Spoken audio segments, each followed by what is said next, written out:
कर रही है करीब। हम लोग कॉलेज के तरफ से आए हैं, आप लोगों को स्वास्थ्य के बारे में कुछ जानकारी देना चाहते हैं, क्योंकि ऐसा कहा जाता है कि स्वस्थ शरीर में ही स्वस्थ मन का वास होता है। इसीलिए शरीर को स्वस्थ रखना बहुत ज़रूरी है, क्योंकि जब तक शरीर स्वस्थ नहीं होगा तब तक आप लोग के मन में अच्छी विचार नहीं आएगी, अच्छे काम नहीं कर पाएंगे, मन आलस जैसा लगेगा, कोई काम करने में मन नहीं लगेगा। तो इसलिए सबसे पहले हम लोगों को स्वस्थ रखना है। तो शरीर को स्वस्थ रखने के लिए कुछ उपाय है, जो घरेलू उपाय है, जो घरेलू रूप से भी हम लोग उसको कर सकते हैं। इसके लिए किसी दवाई की ज़रूरत नहीं है, किसी मेडिसिन की ज़रूरत नहीं है, ठीक है। तो सबसे पहले हम लोगों को अपने बाल का ख्याल रखना है। सर से लेके सर पे बाल जो होती है उसका ख्याल रखना है। क्या करना है इसके लिए कि सप्ताह में 2 दिन, कम से कम सप्ताह में 2 दिन हम लोग शैम्पू करेंगे, ताकि हमारा बाल स्वस्थ रहे और इसमें जू ना हो, इसमें डेंड्रफ ना हो, इसमें रूसी ना हो जाए, है ना, जो हो जाता है बाल में वो, और बाल में जू ना हो, ठीक है ना। मतलब तुम लोग के लिए ढीला। तो सप्ताह में 2 दिन कम से कम हम लोगों को अपने बाल को शैम्पू से या फिर मिट्टी से अगर धोते हैं तो मिट्टी से, या फिर सिकाकाई ये सब यूज़ करते हैं, इस सबसे बाल को स्वस्थ रखना है। और उसके बाद हम लोग आते हैं कान के बारे में जानकारी दे रहे हैं। तो कान के बारे में ये है कि कान में कभी भी हम लोगों को लकड़ी नहीं करना। कान में कभी कभी क्या होता है कि काठी जो ले लेते हैं कान में ऐसे खोदते रहते, करते हैं कि नहीं करते? सही सही बोलिएगा तो। क्या होता है ना, कान सिक्की ले लेते हैं, झाड़ू जो लगाते हैं उसका सिक्की लेकर के कान को ऐसे नहीं करना है, खोदे लगते हैं, नहीं करना है, वो नहीं करना है। उससे क्या हो जाएगा ना कि आपके कान का जो पर्दा है उस पर अगर वो सट गया, बहुत पतला होता है, बहुत पतला होता है, अगर उसमें सटा वो लकड़ी तो आप लोगों को सुनने में दिक्कत हो सकती है। फिर कभी कभी देखते हैं कि कान बहने लगता है, तो इसी कारण होता है। बचपन में क्या करते हैं कि बच्चे कान में कुछ गया तो लकड़ी डाल देते हैं, कुछ कर लेते हैं, जिसके कारण ये सब नहीं करना है। और ये जो रोड के साइड में जो निकालता है, कान साफ करता है 10 रुपया लेके, उससे कान भी नहीं साफ करवाना है। इसके लिए आपको पीएचडी है, इसके लिए सरकारी अस्पताल बना हुआ है, वहाँ जाइएगा, वहाँ डॉक्टर हैं, फ्री में इलाज होगा, वहाँ होगा सब चीज़। 2 रुपया लेगा, चिट्ठा कटेगा और आपका कान साफ होगा। आप लोग जो लकड़ी ले लेते हैं इससे बहुत बड़ा प्रॉब्लम है। और 10 रुपया वाला से जो करवाते हैं वो क्या करता है कि आपके कान में 2 बूंद दवाई डालता है और फनफना के सब बाहर आ जाता है। वो क्या डालता है वो तो नहीं पता है, वो स्प्रिट का यूज करता है, वो अच्छा केमिकल का यूज नहीं करता है, उसके कारण दिक्कत हो सकता है। इसलिए हम लोगों को इससे इलाज नहीं करवाना है। उसके बाद अब आते हैं दांत के बारे में। तो दांत जो है हम लोगों को नियमित रूप से रोज सवेरे ब्रश करना है, ताकि दातुन करना है, या फिर जिस चीज़ से आप दांत साफ करते हैं इस चीज़ से हमें अपना दांत रोज सवेरे करना है साफ। और उसके बाद ही कोई खाना खाएंगे, उसके बाद ही हम लोग कुछ करेंगे, क्योंकि अगर बिना दांत साफ किए हुए खाना खाते हैं तो दांत में जो गंदगी है, जो बैक्टीरिया वायरस है, वो क्या होगा कि खाना के द्वारा हमारे पेट में चला जाएगा। और पेट में जब चला जाएगा तो उसी के कारण क्या होगा कि पेट में कीड़ा हो जाएगा, पेट में दर्द आने लगेगा और उसके कारण दिक्कत होने लगेगा। तो हम लोगों को अपना दांत नियमित रूप से हो सके तो दिन में 2 बार, एक बार सुबह और एक बार रात में खाना खाने के बाद साफ करना है, ताकि जो हम खाना खाएं अगर उसका कुछ छोटा छोटा कण हमारे दांत में फंसा रह गया तो उसको अगर हम रात में सोने से पहले ब्रश कर लेंगे तो वो निकल जाएगा, जिस कारण हमारे दांत में कभी कीड़ा नहीं लगेगी, कभी कोई तरह का समस्या नहीं होगा, कभी आपका दांत दर्द नहीं होगा, कभी आपका ये जबड़ा दर्द नहीं होगा और काफ़ी स्वस्थ रहिएगा। अब आते हैं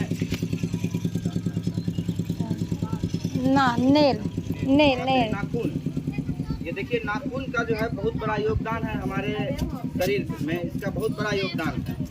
इसको नियमित रूप से काटना है, कम से कम सप्ताह में 1 बार, संडे के संडे, रविवार को रविवार हम लोग अपने नाखून को काटेंगे, ताकि हम लोग जो रोज़ काम करते हैं, दिनचर्या जो हमारा रोज़ है, कभी हम गोबर भी उठा लेते हैं, कभी खेत में भी काम कर लेते हैं, कभी कपड़े भी सुखा लेते हैं, कभी कुछ भी कर लेते हैं। उससे क्या होता है कि नाखून के अंदर गंदगी हमारी चली जाती है, और वो गंदगी जब हम खाना खाते हैं वो खाना में मिल जाता है, और उसी खाना को जब हम खाते हैं तो वो हमारे मुंह के द्वारा पेट में चला जाता है। जिसके कारण क्या होता है कि हमें दिक्कतें होने लगती है, जिसके कारण हमारा पेट दर्द होने लगता है। तो हम लोगों को ये हमेशा ख्याल रखना है कि सप्ताह में कम से कम एक बार, और घर के बच्चों को भी बताना है। आप लोग बड़े हैं, आप लोग अगर समझिएगा तब तो बच्चों को बताइएगा कि बाबू सप्ताह में कम से कम एक बार संडे के संडे नियम बना लेना है, और उसी नियम तक अपने भी यूज करना है और अपने घर के बच्चों को भी बताना है कि सप्ताह में कम से कम एक बार नाखून काटना है, एकदम अनिवार्य रूप से। अगर हम नाखून नहीं काटेंगे, अगर हम इसकी सफाई ठीक तरह से नहीं रखेंगे, तो ये क्या होगा, हमारे खाने के रास्ते गंदगी हमारे पेट में चली जाएगी, और जिसके कारण हमारा पेट दर्द होने लगेगा। दूसरा प्रकार का बीमारी भी हो सकता है। इसीलिए हम लोग को नाखून हमेशा साफ रखना है। अब हम आते हैं, अब है क्या कि आप लोग महिलाएं हैं, घर में पुरुष भी होंगे, तो महिलाओं को क्या होता है ना कि महिलाओं को मेंस्ट्रुएशन होता है माह में एक बार। तो उस समय हम लोगों को कपड़े का उपयोग नहीं करना है। हम लोगों को जो बाजार में मिलता है पैड, उसका उपयोग करना है, और बच्चों को भी बताना है कि उसका उपयोग करें, क्योंकि वो जो कपड़ा हम लोग घर वाला यूज़ कर लेते हैं या फिर कोई भी कपड़ा यूज़ कर लेते हैं, उससे क्या होता है कि इन्फेक्शन होता है, जिसके कारण भविष्य में दिक्कतें हो सकती है। यह स्पेशली औरतों के लिए है। आप लोग को ही जागरूक होना पड़ेगा, आप लोगों को ही ध्यान में रखना होगा, और आप लोगों को ही अपने घर के बच्चों को भी ये बात बताना होगा कि नहीं, वो ज़्यादा महंगा नहीं होता है, वो 10-20 रुपया का आता है, और मंथ में एक बार का ही बात है। तो हम लोग उसका भी ध्यान रखेंगे। अब आते हैं पैर के बारे में। तो पैर का नाखून, पैर का एड़ी, कभी कभी देखते हैं कि हमारे पैर का एड़ी ये जो होता है ये फट जाता है ना। ये फटता है, ये क्यों फटता है? ये इसीलिए फटता है क्योंकि हम लोग रात में काम करके घर आए, खेत में काम करके आए, और बिना पैर हाथ धोए खाना खाए और सो गए, तो गंदगी तो हमारे पैर में रह गया। अब वो गंदगी कितना देर रह गया? अगर मान लीजिए हम रास्ते से गए हैं, नाली वाला पानी लग गया, नाली वाला पानी लग गया, उसमें इन्फेक्शन है, उसमें कीटाणु है, वो हमारे पैर में लग गया। हम घर आए, खाना खाए, सो गए, और मैंने पैर तो साफ किया ही नहीं। वो गंदगी हमारे पैर में लगभग पूरी रात रह जाता है, लगभग 12 घंटा। अगर हम शाम में घर आए, सो गए, पैर तो साफ किया नहीं, तो वो गंदगी जो रह जाएगी हमारे पैर में, वो क्या करेगा कि वो रात में वो जीवाणु, वो विषाणु, वो हमारे पैर को इफेक्ट करेगा, उससे हमारा पैर प्रभावित होगा।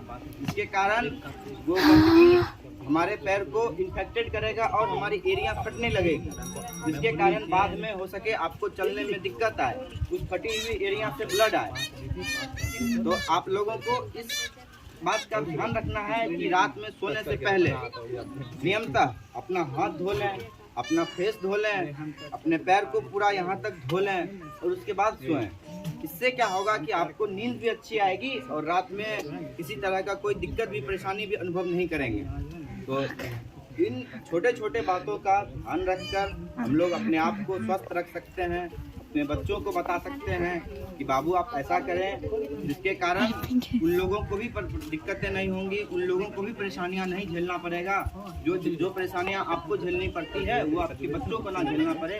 इसके संबंधित उनका स्वास्थ्य का ख्याल भी आप लोगों को ही रखना है। तो इन छोटे छोटे बातों का ख्याल रख के, इन बातों के लिए कहीं कोई पैसा नहीं लगता है, इन चीज़ों के लिए कहीं कोई पैसा नहीं लगता है, कहीं कोई डॉक्टर नहीं बताएगा ये सब बात जो हम बता रहे हैं, और ये सब बात के लिए कहीं कोई पैसा की जरूरत नहीं है। इन सभी बातों का, छोटे छोटे बातों का हम लोग ध्यान रखेंगे, ताकि हम खुद भी स्वस्थ रहें और हमारे बच्चे भी स्वस्थ रहें, ताकि समाज में एक अच्छा समाज का निर्माण हो सके। इन सभी बातों का हम लोग ख्याल रखेंगे। उसके बाद ये जो नालियाँ हैं, वो बाहर हम लोग जो शौच के लिए जाते हैं, तो हम लोग कोशिश करेंगे, अगर घर में अगर बाथरूम है, घर में जानवर है, तो जानवर के मल को हम लोग कोशिश करेंगे, गोबर को, कि घर से थोड़ा सा दूर रखें, ताकि उस पर जो गंदगी है वो हमारे घर में नहीं आए। नहीं तो क्या होगा ना कि हम लोग गोबर रखे हुए हैं, और देखिए मक्खियाँ उड़ रही है, यहाँ पे मक्खियाँ हैं, मक्खी में बहुत सारी बीमारियाँ हैं। अब ये मक्खी क्या करेगी कि यहाँ पर बैठी है, इसके पैर में, इसके पंख में बीमारी लग गया, जीवाणु लग गया। अब ये जब आप खाना खा रहे होंगे, वो आसपास भिनकना शुरू करेगी, थोड़ा इधर उधर ध्यान हुआ बस तुरंत बैठ जाएगी, बैठ जाबे करेगा। और जब वो बैठ जाएगा और वही खाना आप खाएंगे तो ये मक्खी जो आपको बीमारी दिया है, वो खाना में जो ये मक्खी के कारण जाने के कारण बीमारी लगा है, वो आपके खाने के रास्ते, मुंह के रास्ते पेट में चला जाएगा और फिर जिसके कारण आपको बीमारी हो जाएगा। कभी कभी क्या होता है कि आदमी को उल्टी दस्त होने लगता है, और उल्टी दस्त होने का, डायरिया होने का एक बहुत बड़ा कारण है ये मक्खियाँ।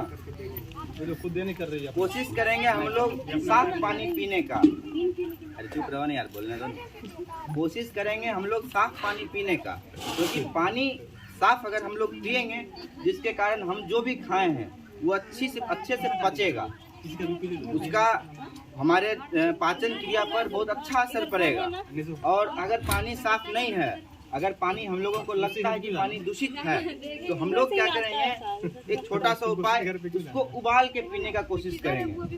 उसको पहले उबाल लेंगे, उसके बाद 2 घंटे उसको ठंडा होने देंगे, उसके बाद वो पानी पिएंगे। आप उबाला हुआ पानी पी के देखिए, प्रिया पर खुद पता चलेगा, उसका प्रभाव पता चलेगा। आपको ऐसा लगेगा कि आप जो भी खाते हैं पक जाएंगे धूपों में। किन्हीं को पेट संबंधित प्रॉब्लम है, किन्हीं को पेट में दिक्कतें होती है, जिसके अगर आप साफ पानी पीते हैं वो प्रॉब्लम खत्म हो जाएंगी। आपको इसके लिए किसी डॉक्टर से मिलना नहीं पड़ेगा, किसी मेडिकल स्टोर जाने की जरूरत नहीं है। ये छोटा छोटा उपाय आप खुद ही कर सकते हैं और खुद ही स्वस्थ रह सकते हैं। अगर आप लोगों को ऐसा लगे कि आज सर्दी होने वाला है, गला में दर्द हो रहा है, छींक आ रही है, उसके लिए क्या करना है? उसके लिए करना ये है कि हम लोग गर्म पानी करके हल्का सुसुम पानी पिएंगे। अगर आपको सर्दी जैसा लग रहा है मन में, तो आप वो गर्म पानी करके सुसुम पानी पीजिए भर दिन, शाम तक आप ठीक हो जाएंगे। और नॉर्मल परेशानियां हैं, बीपी, ब्लड प्रेशर, तो वो सबको मैक्सिमम हो जाता है एक एज आने के बाद। जब आप 50-55 साल के होते हैं तो मैक्सिमम लोगों को बीपी, ब्लड प्रेशर का बीमारी हो जाता है। तो जब उसके लिए क्या करना है कि अगर आपका बीपी बढ़ा हुआ है, अगर डॉक्टर बताते हैं कि आपका बीपी बढ़ा हुआ है, तो आपको खाने में नमक का उपयोग कम करना है, तेल मसाले का उपयोग थोड़ा सा कम करना है। ये स्वतः ठीक हो जाएगा, आप स्वतः हेल्दी रहेंगे। इसके लिए किसी मेडिसिन खाने की जरूरत नहीं है। लेकिन उसके बाद भी अगर आपको लगता है, डॉक्टर को लगता है कि नहीं, बीपी नहीं ठीक हो पा रहा है, दवाई की जरूरत है, तो आप उनके कहे अनुसार ही दवाई लेंगे। वो जो दवाई बताएंगे वही दवाई लेना है। अपना मन से कोई भी दवाई, मेडिकल स्टोर से पे गए, बोले कि मेरा पेट दर्द हो रहा है, वो कुछ लेके दे दिया, ना देखे ना सुने, लिए सीधे चल दिए, ये नहीं करना है। दवाई हमेशा किसी भी शिक्षित, किसी भी पढ़े लिखे, कोशिश करेंगे गांव में जो डॉक्टर हैं कम से कम उनसे भी सलाह लेके उसके बाद हम अपना दवाई लें। और दवाई लेने से पहले हम ये बात जरूर देख लेंगे, ये दवाई जो है हम ले रहे हैं, इसका समाप्ति का तिथि कब है, यह दवाई कब समाप्त हो रहा है। क्योंकि कभी कभी ऐसा होता है कि हम पढ़े लिखे नहीं हैं, हम दुकान पे गए, दुकानदार को बोले कि भाई साहब हमको दवाई दे दो, पेट दर्द हो रहा है, पेट मेरा खराब है, वो कुछ लेके दे दिया, हमें तो पता ही नहीं चला कि हमें क्या दिया। हमने लिया, खाया, पता चला कि वो तो पेट दर्द पहले से ही हो रहा है, कुछ और भी दर्द होने लग गया, इसका कुछ और भी इफेक्ट हो गया। तो ऐसा नहीं करना। दवा हम जब भी लेंगे किसी न किसी लोग से, किसी न किसी, अगर हो सके तो गांव में ही जो डॉक्टर हैं उनसे ही सलाह लेके उसके बाद ही हम दवा लेंगे, ऐसे दवा नहीं लेंगे। और दवा लेने के बाद हमेशा हम इस बात का ख्याल रखेंगे वो दवा की समाप्ति की तिथि कब है। वो अगर हम नहीं पढ़ पाते हैं तो हमारे घर में छोटे बच्चे हैं, अगर कोई पढ़े लिखे, उसको हम मेडिकल स्टोर पे ले जाएंगे, ताकि वो उसको पढ़ के, वो लिखा हुआ होता है XEP करके, एक्सपायरी डेट लिखा हुआ होता है हर एक दवाई का। कोई भी चीज आप खरीदते हैं जो पॉलिथीन में पैक है या फिर मेडिसिन है, दवाई है, तो उस सभी का समाप्ति का एक तिथि होता है।